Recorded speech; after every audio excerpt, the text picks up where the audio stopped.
Ayan mga idol, welcome back po muli sa ating panibagong vlog sa ating YouTube channel, Mr. Ims TV Official.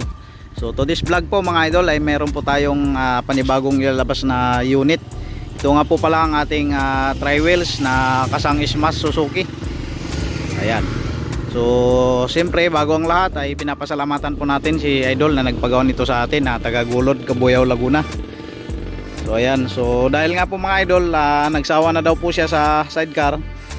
So naisipan niya na magpagawa sa atin ng tri-wheels. So bumili siya ng brand new na Suzuki katulad po nitong Smash.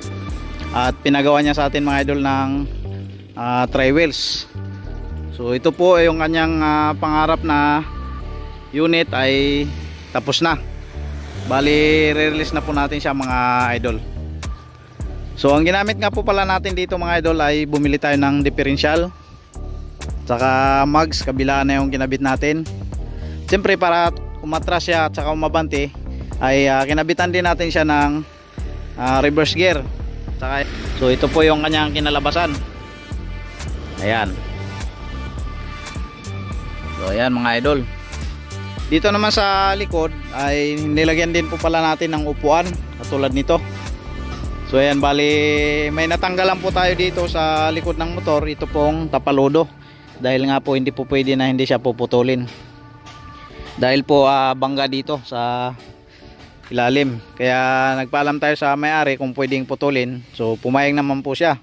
So kaya ganyan po yung kinilabasan. Bali ganito din po ang upuan na ginawa natin para hindi madamay itong pinaka buntot. Kung sakaling tanggalin ang idol natin at gawing single ulit ay okay pa tong likuran. Ayan. So ito po yung kanyang upuan.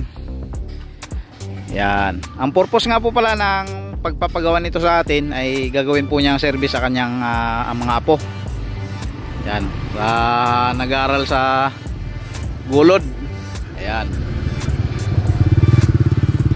Ayan po. Tapos dito po paikot po yan. Yung ating ito yung ating pinakakisame. Tapos yung pinakapatibay niya sa paikot ay galvanized po ang ginamit natin mga idol. Ayan, combination po ito siya ng black and green combination. At saka dito naman po pala nilagyan din natin ng clean sheet para may lagay po natin yung ating brand name, itong ating 5E welding shop. Ayan. Dito naman po sa gilid para may hawakan po yung mga bata na sasakay ay pinalagyan din po ng hawakan katulad po nito mga idol. Ayan. Sa mga gusto magpagawa ng ganito na nagsawa na sa sidecar, lalo kapag mga PWD, yan, pero siyempre sinashoutout natin lahat ng mga idol natin na PWD. Ito yung gustong gusto ng mga idol natin na mga PWD, yung mga ganitong setup. Dahil unang-una hindi na sila mahirapan mag-balance dahil naka-balance na rin po yan mga idol. Yan.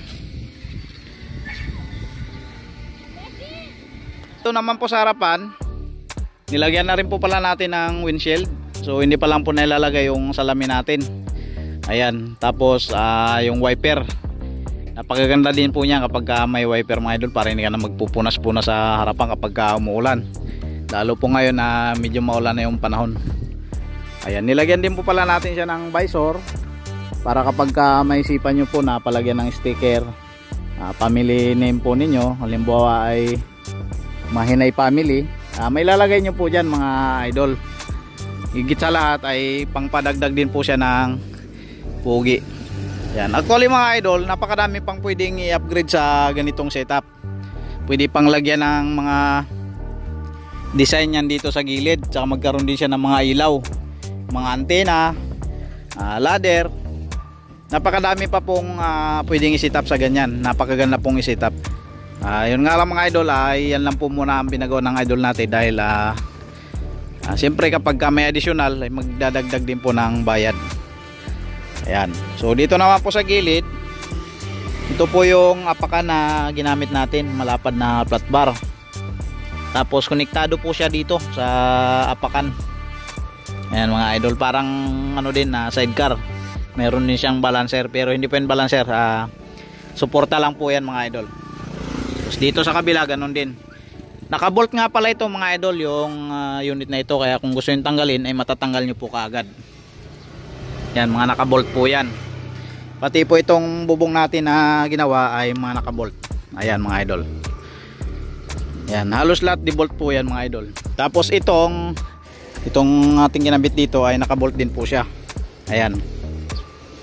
Kapag gustong tanggalin ay madali po siyang tanggalin. Ayan. So ayan, maraming salamat po mga idol. Sana magustuhan nyo yung ating upload na vlog na ito. At sa mga nagtatanong kung magkano yung ganitong halaga, ang halaga po nito ay 80,000. 40,000 po ang down payment mga idol. Dahil bibili po namin yung down nyo ng materialis para magawa yung gusto nyo na ganitong unit. Ayan.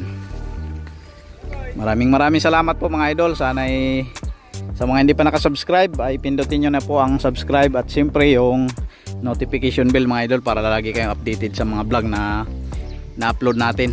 Siyempre huwag nyo pong kalimutan na i-follow ang ating Facebook page, Mr. Ems TV Official. Ayan. Yun lang po mga idol. God bless you po sa inyong lahat.